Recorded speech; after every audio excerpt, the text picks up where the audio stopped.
Even though you used improper redactions to protect Donald Trump and other predators associated with Jeffrey Epstein, you did the exact opposite thing with the survivors and victims of this scheme.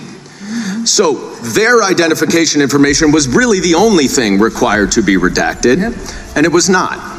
And it's clear this was not a mistake. This was not by accident. This was not because you only had 30 days when you really used 75, and that doesn't even include all the hours last March that you were redacting it. But I'll tell you why it's clear it wasn't a mistake.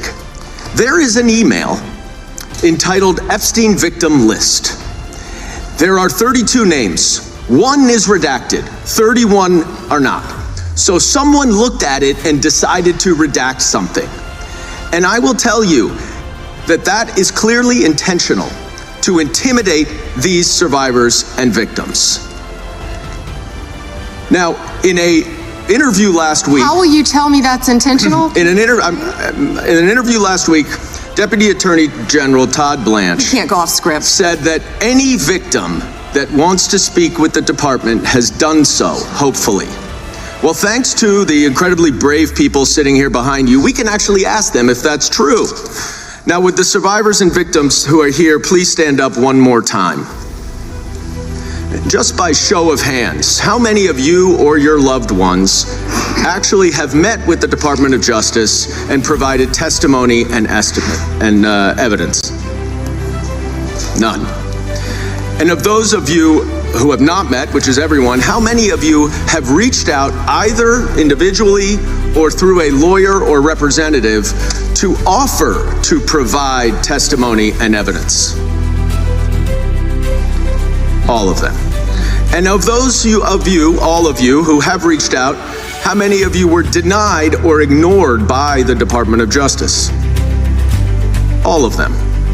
And despite the shameful and despicable efforts by Ms. Bondi and her department to intimidate you, how many of you are still willing to speak to the Department of Justice? All of them. Well, Ms. Bondi, it looks like you have some more witnesses to talk to. Gentleman's time has expired. And I yield back. We will go to the good gentleman from North Carolina, Congressman Knott. Thank you. May I have a moment, Congressman? Yes, ma'am. Thank you. Here we go. Here's the photograph. This is why he wanted to repeat everything that had been said previously on Epstein. This is his state, New York. You probably don't even know who this is. Wahid Mohammed from Afghanistan. Yes, because I'm no longer a prosecutor. Convicted of assault. Wow, he represents New York. Wow, yet he doesn't care about the illegal aliens convicted of crimes. Assault and homicide. No longer a prosecutor, so he doesn't care about his constituents. Here we go. Arson, El Salvador, Miguel Palacios. Fermin Flores Ramales, Mexico, rape. Let's talk about the 70% of immigrants who are detained without a criminal conviction or arrest. Stop the clock. Stop the clock. Time belongs to Congressman Knott. Thank you, Mr. Chair. Madam Attorney General, I want to be sure that the American people understand exactly what we're referring to when we talk about sanctuary policies. They are often framed in sort of innocuous terms like, we refuse to take part in immigration law. And when you add up all of the population represented by these cowardly politicians in sanctuary jurisdictions, whether it's a county, city, or state, sanctuary jurisdictions account for roughly 40% of the United States. Now, in reality, it's much more than just a passive exercise. Is that not correct? Yes. It's unbelievably active. And in terms of breaking down these terms, I want to break it down in as clearly a term as I can. What is a federal detainer for the American people? Please describe it. A federal detainer is when someone is held in federal custody. Yes. And when a federal detainer is issued to local law enforcement, they are obviously in local or state custody, correct? Yes. And federal officers take note of that apprehension and they say, we want to come and apprehend him or her to deport them. Isn't that correct? Yes. And in these sanctuary jurisdictions, whether it's California, Illinois, New York, or other places, even in North Carolina, there are sanctuary jurisdictions. That federal detainer often prompts Not any cooperation, not any assistance, but a release onto the streets. Isn't that correct? Yeah, and Congressman, a federal detainer is federal law. Yes. That people must abide by, yet these jurisdictions, many of these jurisdictions are not abiding by that. And we hear a lot of talk from the other side about victims of violent crimes, sex crimes, murders, whatever it may be. But I want to be very clear.